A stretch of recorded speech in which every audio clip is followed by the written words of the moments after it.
तो काफ़ी सारे क्वेश्चन कर लिए हमने, है ना। चलो आगे चलते हैं। लास्ट टाइम हम यहाँ तक कर चुके थे, ये हमारा लास्ट क्वेश्चन चल रहा था, ठीक है।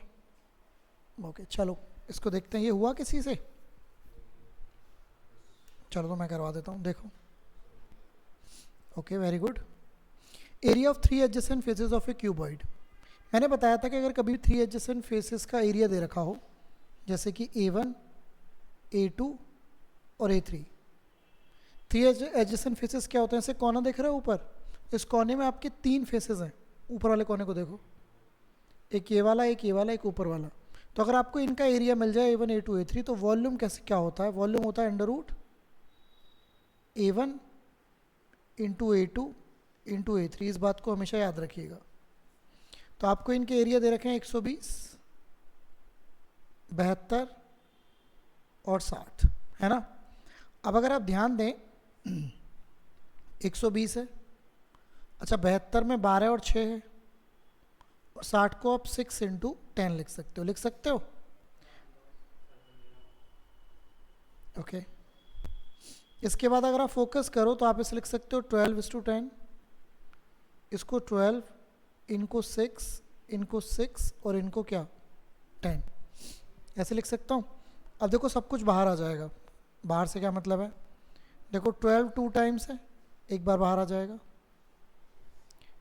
6 है, एक बार बाहर आ जाएगा। और 10, तो क्या आंसर आ जाएगा 720। तो 720 आपके इस क्वेश्चन का राइट आंसर हो जाएगा, ठीक है। हो सकता है। तो इस बात को हमेशा ध्यान रखना कि जो वॉल्यूम होता है उसका जो सरफेस एरियाज होते हैं उनसे ये रिलेशन होता है, ठीक है। चलिए इसको समझते हैं, पढ़िए। ये हुआ, ये तो हो जाएगा, इसमें तो कुछ है ही नहीं, ठीक है। ओके इसको देखते हैं। एक टेंजेंट है जो किसी पॉइंट से, जो कि 37 है सेंटर से। देखो अब समझो, एक टेंजेंट क्या होती है, सर्कल होता है। A tangent is drawn from a point is at distance of 37 centimetre from the centre. Centre से ये कोई पॉइंट है, इस पॉइंट को P मान लेते हैं। कितनी दूर है ये 37 सेंटीमीटर। यहाँ से आपने एक टेंजेंट खींची हुई है, तो टेंजेंट जाएगी ऐसे, ठीक है। ओके डायमीटर इसका कितना है 24।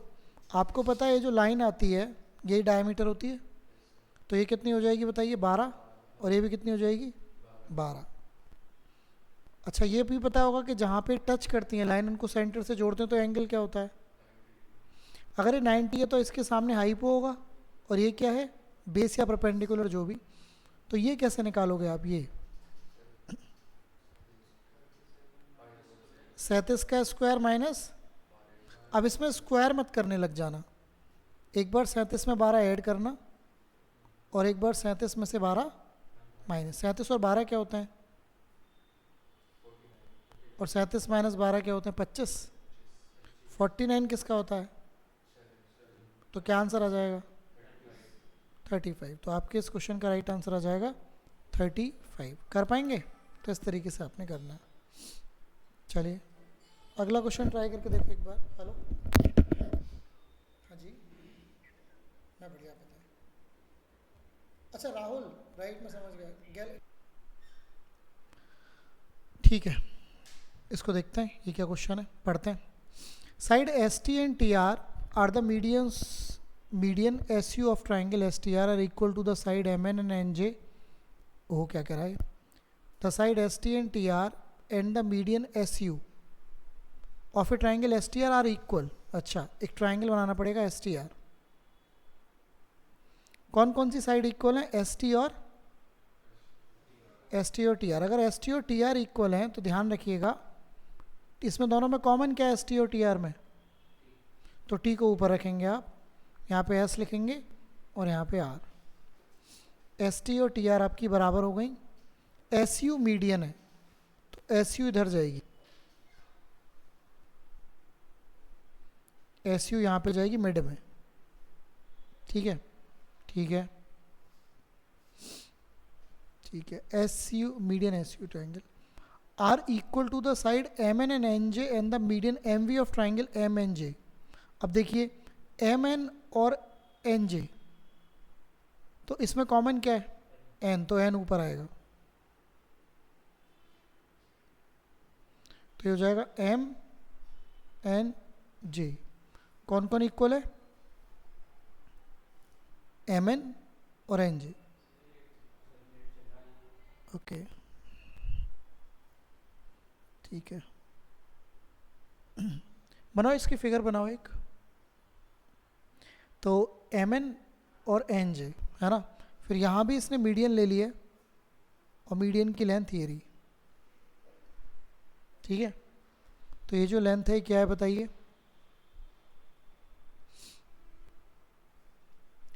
ये आपकी मीडियन है एम वी। एम ये पॉइंट है, ध्यान रखना, इधर आर एस के लिए, लेफ्ट के लिए। अब इसने बोला टी एस यू 46 है, ये वाला एंगल 46 है। एन एम जे 79 है, एन एम जे ये पूरा 79 है। एम वी एन 88 है। एम वी एन कहीं दिख रहा है आपको? एम वी एन ये वाला। तो आपसे पूछा है एस आर टी, कहीं दिख रहा है एस आर टी? ये इस एंगल का 7/11, तो आपको ये एंगल चाहिए एक्चुअली। 7/11 फेरा तो बात की बात है। पहले बताइए फिगर समझ में आई? तो आप जरा समझते हैं इस क्वेश्चन को कैसे करें। देखो मैं क्लियर कर दूं, जब दोनों फिगर एक जैसी हैं तो एंगल भी एक जैसे होंगे। अगर ये 88 है तो ये भी कितना होगा? 88। बात समझ आई? ओके। अब अगर ये 46 है, अच्छा ये 79 है, तो ये पूरा भी कितना होगा? ये भी 79 होगा। तो अगर आप 79 में से 46 को माइनस कर दें तो क्या नीचे वाला एंगल आ सकता है? कर दीजिए, कितना आ गया? 33। पक्का? यहाँ तक कोई दिक्कत? अब आपको ये वाला ट्राइंगल दिख रहा होगा, ये वाला दिख रहा है, ये वाला ट्राइंगल। इस ट्राइंगल में इन दोनों एंगल का सम किसके इक्वल होना चाहिए? एक्सटीरियर एंगल है ना वो। तो क्या वैल्यू आएगी? 33 प्लस एक्स बराबर 88। तो x की वैल्यू बताइए क्या आएगी? 55। लेकिन आंसर किसका पूछा है? हाँ, तो आप यहाँ पे रख सकते हैं, मतलब मैं इसको यहाँ पे सॉल्यूशन कर देता हूँ। तो आपको करना है 7/11 में मल्टीप्लाई करनी है 55 की। तो बताइए फाइनल आंसर क्या आएगा? 35। तो 35 आपके इस क्वेश्चन का राइट आंसर आ जाएगा। ठीक है, समझ आया कुछ? तो आपको ये समझना है कि जब दोनों फिगर एक जैसी हैं, सिमेट्री हैं, तो ऐसा होगा। ये बहुत ही शानदार क्वेश्चन है। हाँ जी सरकार, चलें? क्लैरिटी मिली? इनको कर लेना, ठीक है ना? आइए आगे बढ़ते हैं। चलें? इसको देखो, ये वाला तो आप कर सकते हो। बताओ, साइन थीटा की वैल्यू दे रखी है और कॉस थीटा और टेन थीटा पूछा है, क्या होगा? काफ़ी आसान सवाल है ये तो। क्या होता है साइन थीटा, कुछ पता है कुछ आपको? तो साइन थीटा होता है परपेंडिकुलर अपॉन हाइपो। तो क्या ये 24 हो जाएगा? आपसे पूछा क्या है? आपसे पूछा है कॉस थीटा और टेन थीटा, ये आपसे पूछा है। अब मुझे बताइए कॉस थीटा क्या होगा? तो ये तो बड़ा आसान हो गया, तो यही आंसर होगा, और क्या इसमें कुछ नया क्या? ये तो काफ़ी ज़्यादा आसान हो गया, ठीक है, इसमें कोई दिक्कत? टेन क्या होता है? Perpendicular upon base. चलो इस क्वेश्चन को ट्राई करते हैं। A tangent is drawn from a point at a distance 25 centimetre from the centre of a circle, radius 7 centimetre, length of the tangent is. देखो ये जो क्वेश्चन हैं सर्किल वाले, मैं एक साथ करा दूंगा सारे, क्योंकि ये सारे जो उसके हैं कोऑर्डिनेट ज्योमेट्री के, वो आपने भी पढ़ी भी नहीं है, ठीक है ना? ये वाला देख सकते हैं, ये बेसिक है। वो जो सर्किल है और जो वो वाले आ रहे हैं ना, वो वाले मैं अलग से करा दूंगा। If the intersection point of equation this, तो ये बताइए क्या क्या इक्वेशन है? -2q प्लस के इज इक्वल टू 0, एक इक्वेशन तो ये है। दूसरी क्या है? -13 इज इक्वल टू 0। जब भी बात आती है इनकी किसकी, जब भी बात आती है इनके इंटरसेक्शन पॉइंट की,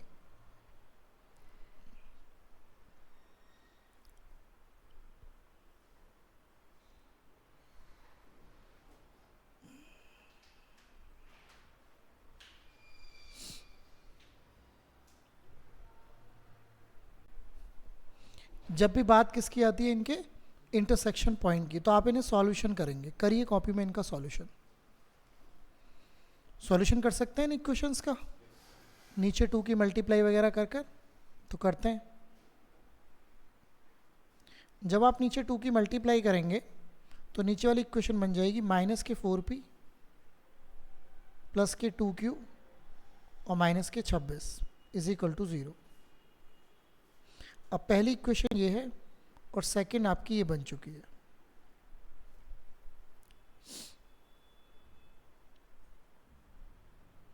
यस, थोड़ा लैग कर रहा है ना, थोड़ा क्या काफ़ी लैग कर रहा है। ओके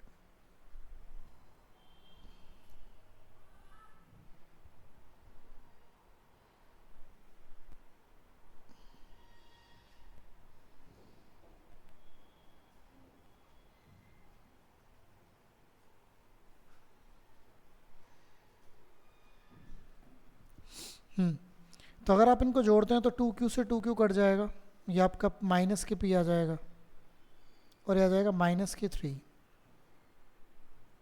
तो माइनस के p इज इक्वल टू 3, तो p की वैल्यू क्या आ जाएगी? -3।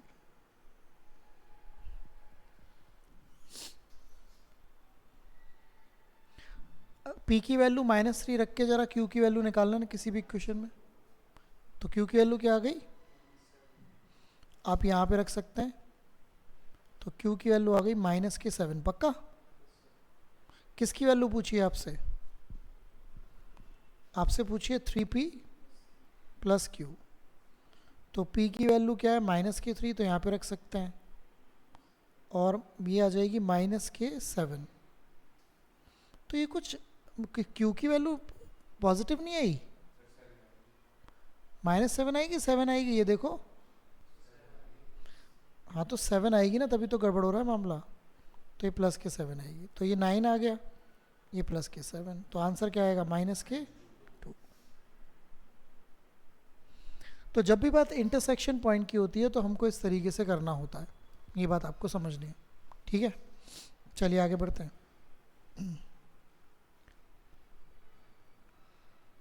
ये देखो, इसको देखो, एक क्लोज सिलेंडर है जिसका रेडियस है 1.5 मीटर और हाइट है 3 मीटर। वो मेटल की शीट से बना हुआ है। तो आपको बताना है कि कितनी शीट की ज़रूरत पड़ेगी। जब आप किसी सिलेंडर को बनाएंगे शीट से तो क्या होगा फिर? हाँ, टोटल सरफेस एरिया आपको निकालना है इसका, ठीक है ना। तो टोटल सरफेस एरिया बताइए क्या होना चाहिए? तो सिलेंडर का जो टोटल सरफेस एरिया होता है TSA, वो होता है 2πr h प्लस आर या r प्लस एच, एक ही बात होती है। अब देखिए, इसमें पाई की वैल्यू तो 22/7 आपको रखनी पड़ेगी, r की वैल्यू है 1.5, हाइट है 3 और r है 1.5, ऐसा कुछ होगा। अब मुझे बताइए हमें क्या करना चाहिए। ये हो गया 44/7, ये हो गया 1.5 और ये कितना हो गया बताइए? 4.5। पॉइंट का तो सीन बाद में बना लेंगे, है ना, पहले मल्टीप्लाई कर लेते हैं। अच्छा, 15 की मल्टीप्लाई इसमें करता हूँ तो 66 आएगा क्या? हाँ जी। अब 45 में 66 की मल्टीप्लाई कर लेता हूँ,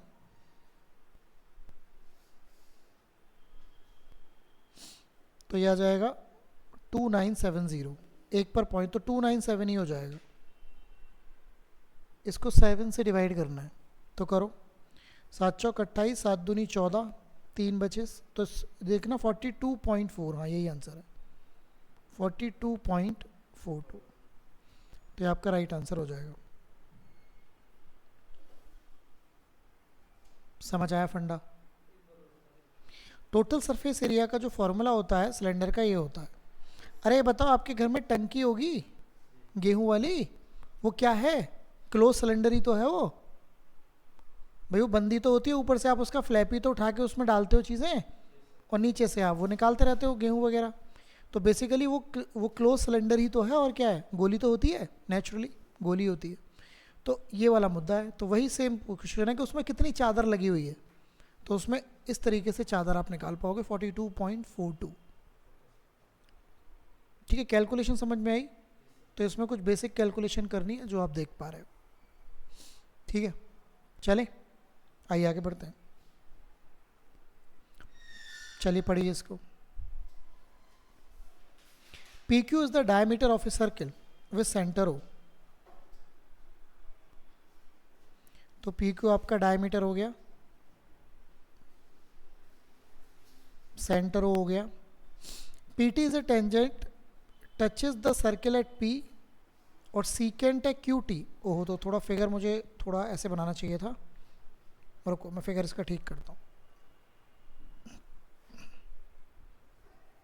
क्योंकि पी पे टेंजेंट बनाऊंगा तो आगे बाहर निकल जाएगा। मैं इसको थोड़ा क्वेश्चन को ऐसे कर लेता हूँ,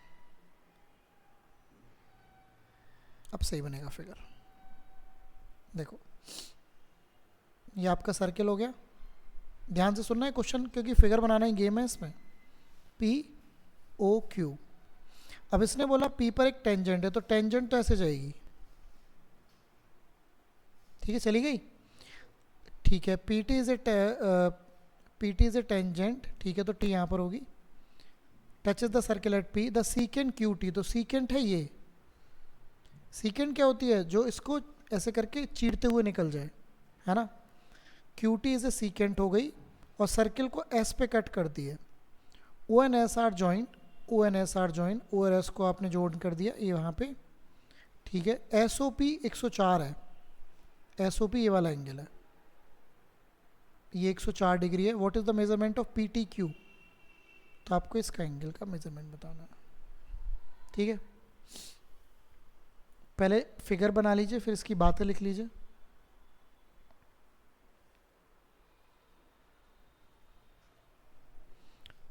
ठीक है, चलिए तो अब शुरुआत करते हैं, बात को समझते हैं।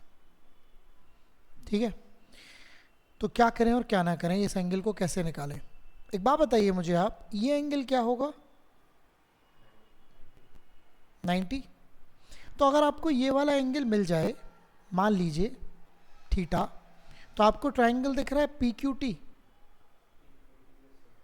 एक एंगल तो मिल गया, अगर ये मिल जाए तो काम बन जाएगा। अब मुझे बताइए, अगर ये 104 है तो ये निकल सकता है क्या? ये जो एंगल है एस ओ क्यू, 180 वाली लाइन है ना ये, तो 180 में से माइनस कर दो, क्या आ जाएगा? अच्छा, अब ये भी रेडियस है, और ये भी क्या है? रेडियस। तो ये दोनों एंगल्स भी इक्वल होने चाहिए भाई। अगर दो साइड इक्वल हैं तो एंगल भी क्या होने चाहिए? तो इस वाले ट्राइंगल में थीटा प्लस 76 बराबर किसके होना चाहिए? 180। जल्दी से थीटा निकालो। तो वही 2 थीटा बराबर आ गया 104 के। तो थीटा कितना आ गया? तो थीटा आ गया 52। क्या मैं सही कर पा रहा हूँ? अब अगर ये 52 है, 90 है, तो ऑब्वियसली बात है थीटा क्या होगा? 90 माइनस 52। तो क्या आंसर आएगा? 38 डिग्री। तो आपका जो आंसर होगा वो क्या होगा? 38 डिग्री। तो देख रहे हो, इस क्वेश्चन की अगर फिगर नहीं बनेगी तो ये क्वेश्चन कभी होगा ही नहीं। तो इसका फिगर का गेम है। और जब ऐसे क्वेश्चन आते हैं तब अगर आप क्वेश्चन सारे, क्योंकि यही क्वेश्चन होते हैं जो सारे के सारे क्वेश्चन से 25 में से 25 सही करने वाले होते हैं। क्योंकि देखो, आज के समय में पेपर ऐसा आ रहा है कि 20-21 क्वेश्चन सभी सही कर देंगे, लेकिन मेन टारगेट है कि उसके ऊपर 3 या 4 क्वेश्चन सही कौन करेगा, क्योंकि वही 10 नंबर का गेन है। ठीक है, समझ आई बात? तो इसकी फिगर कैसे बननी है, कैसे कहता है क्वेश्चन, कैसे चलाना है, तो ये सब बात आपको फोकस करनी है। चलिए इसको ट्राई करिए।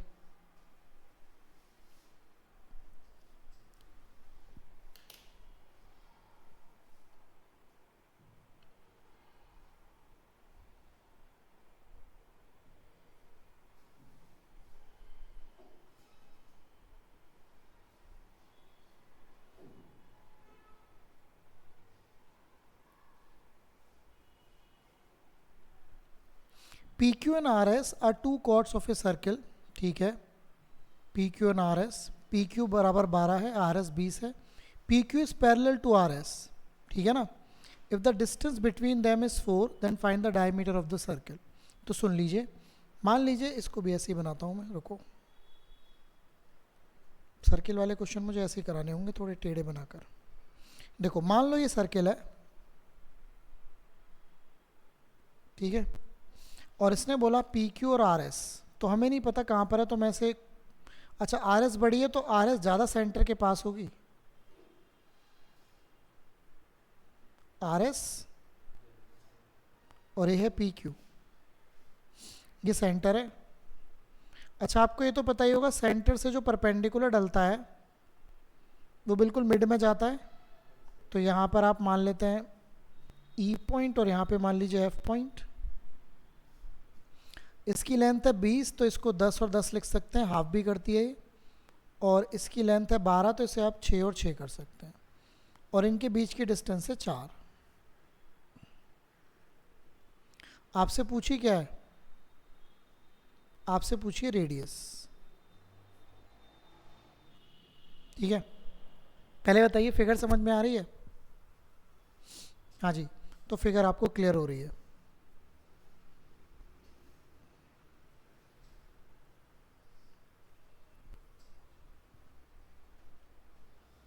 तो मैं इसका शॉर्टकट बताने जा रहा हूँ जिसको आपको समझना है, मेन फिगर यही है। देखो सुन लीजिए, ये बताइए कॉर्ड 1 की वो क्या है लेंथ, 20, कॉर्ड 2 की लेंथ क्या है, 12। आप जो भी कॉर्ड दे रखी है, जब भी कुछ क्वेश्चन बिल्कुल ऐसा ही होना चाहिए कि दोनों पैरेलल हैं, उनके बीच का ये सब कहानियाँ हैं। तो ये बताइए 20 का आधा क्या होता है और 12 का आधा क्या होता है, 6। इनका डिफरेंस जो होता है वो हमेशा इनके बीच की डिस्टेंस होती है, तो डिफरेंस तो 4 ही आ रहा है। अब रेडियस कैसे निकालें, तो रेडियस आएगी 10 का स्क्वायर प्लस 6 का स्क्वायर बराबर किसके, मैं यहाँ पे लिख देता हूँ, 10 का स्क्वायर प्लस 6 का स्क्वायर बराबर किसके, आर के स्क्वायर में। रिपीट कर देता हूँ, सबसे पहले ध्यान रखना, अगर कॉर्ड ऐसे बिल्कुल यही क्वेश्चन होना चाहिए, दोनों पैरेलल हैं और ये सब कहानी है, तो अगर C1 20 दे रखी है, C2 12 दे रखी है, होता पूरा प्रोसीजर सही है। प्रोसीजर भी बता सकता हूँ मैं आपको, ये जो लेंथ आएगी आएगी आर स्क्वायर माइनस 10 का स्क्वायर, और इस वाले ट्राइंगल में ये भी आर है, तो ये पूरी लेंथ आएगी यहाँ से यहाँ तक अंडर रूट आर का स्क्वायर माइनस 6 का स्क्वायर, और फिर इसमें से इसको माइनस करके किसके इक्वल रखोगे आप, 4 के। लेकिन मैं शॉर्टकट बता रहा हूँ, 20 का आधा 10, 12 का आधा 6, इनका जो भी अंतर होता है वही इनके बीच की डिस्टेंस होती है। अगर ये कॉर्ड दोनों एक ही तरफ है, अगर एक कॉर्ड ऊपर होती तो इन दोनों का सम होती इनके बीच की डिस्टेंस।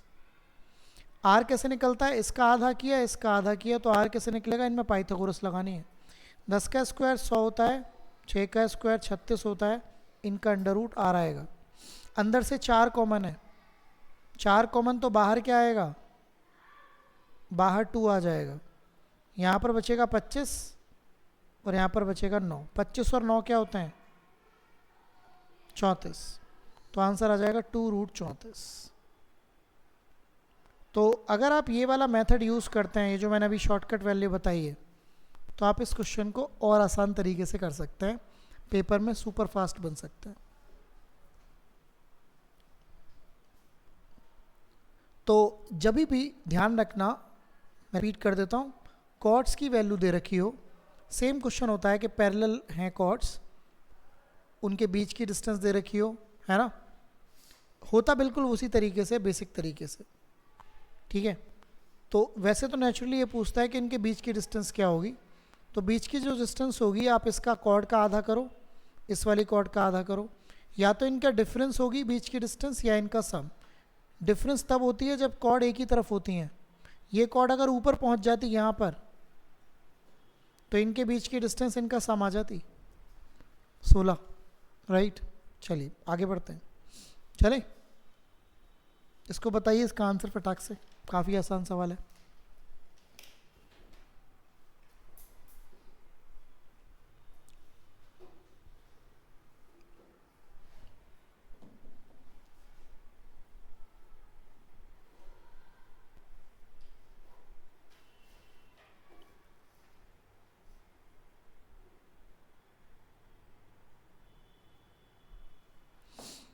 कैसे करेंगे उसे? डिग्री से, वेरी गुड। तो आप इसे लिख सकते हैं tan को sine theta upon cos theta, और उसकी वैल्यू मिली आपको 7/4। तो साइन की वैल्यू 7, कॉस की वैल्यू 4, इसमें रख दो। तो 4:7 माइनस के 3:4, 4:7 प्लस के 3:4। तो यह गया 28 माइनस के 12, यह गया 28 प्लस के 12। 28 माइनस 12 क्या होता है? और 28 प्लस 12 40। 8 से कट कर लेते हैं, तो क्या आंसर आ रहा होगा? 2/5। काफ़ी आसान बात हुई। ठीक है, कर सकते हैं। चलिए आगे चलते हैं, आसान था ये तो क्वेश्चन। इसको पढ़िए। Triangle XYZ is similar to triangle PQR।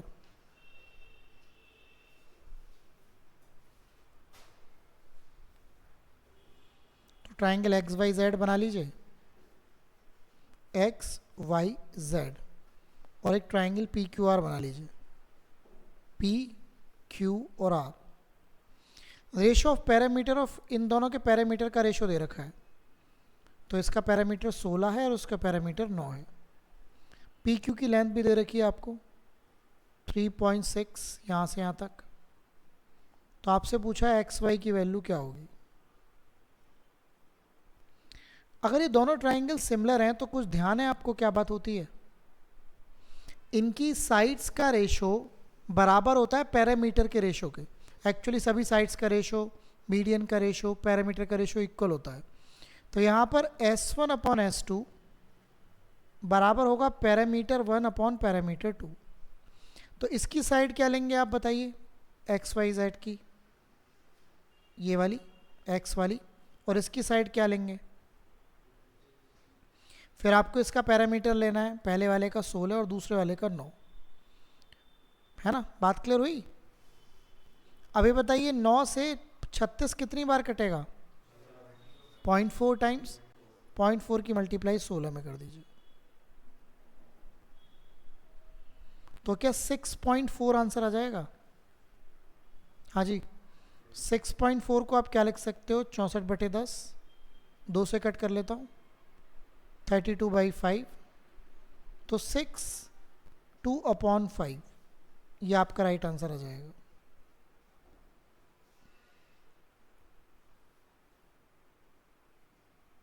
Six 2/5 आपका राइट आंसर बन जाएगा।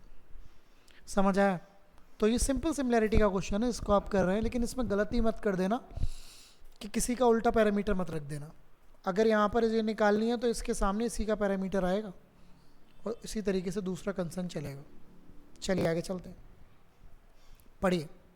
Consider AD is a tangent to a circle of radius 6 centimetre. तो एक सर्किल बना लेते हैं। AC इज ए सीकेंट, ठीक है? तो इसका मतलब ये हुआ कि A बाहर होगी, मतलब देखो AD तो टेंजेंट हो गई और AC क्या हो गई? सीकेंट। तो ऐसे होगा मामला, AC is a secant meeting the circle eight B, यहाँ पर मिल रही होगी। अच्छा, CD डायमीटर है, डायमीटर है तो यहाँ पे सेंटर भी होगा। AB 7 है, ये आपकी 7 दे रखी है आपको यहाँ से यहाँ तक। Then the value of AC, पूरी लेंथ पूछिए, क्या करें और क्या ना करें।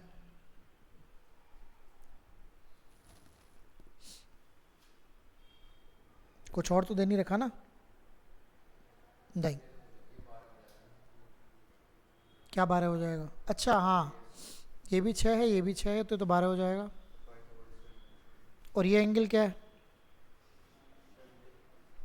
तो बस पाइथागोरस लग जाएगी। लेकिन पाइथागोरस के लिए और भी तो चाहिए, पाइथागोरस लगाओगे कैसे?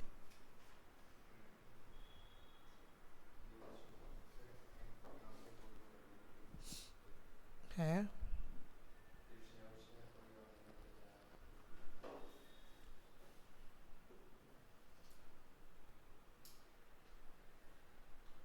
वो तो ठीक है, लेकिन आपको AD निकालनी है पहले ना। तो वो कैसे आप निकालेंगे? कोई तरीका?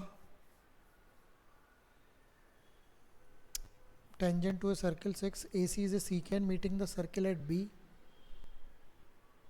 ठीक है. And CD is the diameter. ठीक है. ओह, बड़ा ही शानदार सवाल सा लग रहा है मुझे तो ये. इसको मैं यहाँ पे जोड़ सकता हूँ. तो ये एंगल कितना बन सकता है? 90 बन सकता है. 90 तो हो गई ना, सेमी सर्किल में बना एंगल 90 होता है. ओके. और कुछ भी निकाला जा सकता है. और ये भी 90 है.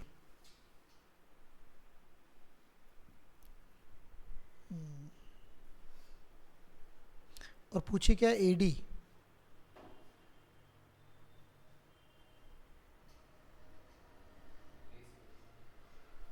हाँ, AC बतानी है तो बेसिकली आपको BC चाहिए ना. अब BC की लेंथ हम कैसे कैलकुलेट करें? सिमिलरिटी तो लगेगी इसमें, लेकिन सिमिलरिटी अगर हम लगाते हैं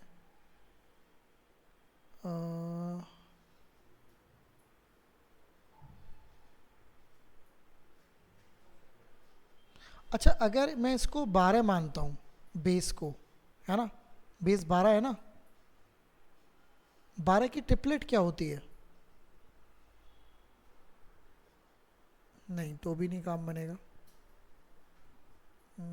हमें AC निकालनी है. चलो देखते हैं, करके देखते हैं.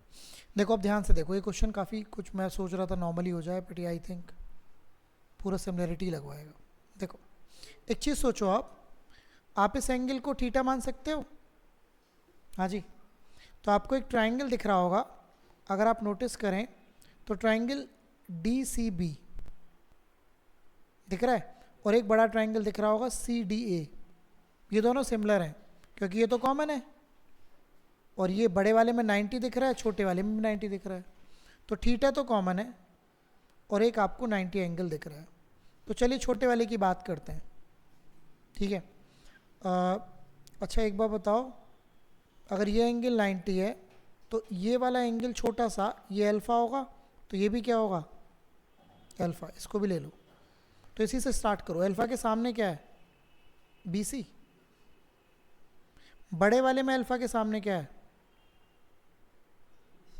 12, मतलब 12. अच्छा, छोटे वाले में 90 के सामने क्या है?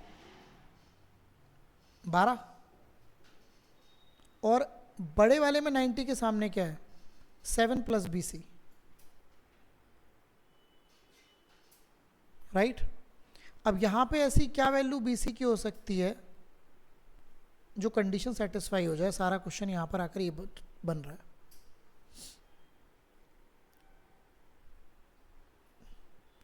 BC की ऐसी क्या वैल्यू हो सकती है?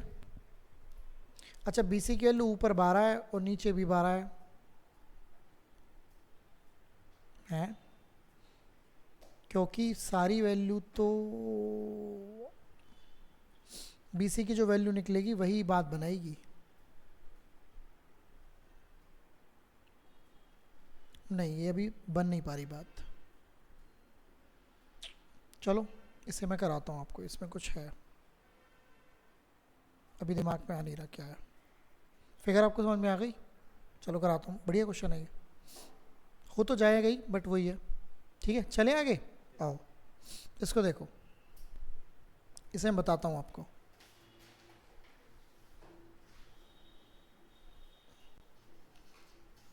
अब दिमाग में कभी कभी कुछ चीज़ें आती नहीं है. देखो, how many cubes of edge 15 centimetre can be put in a cubical box of 3 metre as.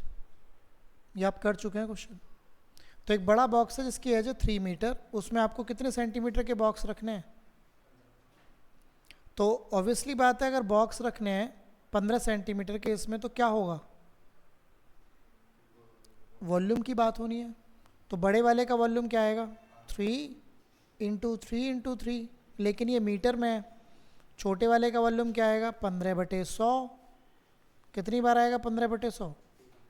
3 बार. तो ये आ जाएंगे छोटे वाले क्यूब्स.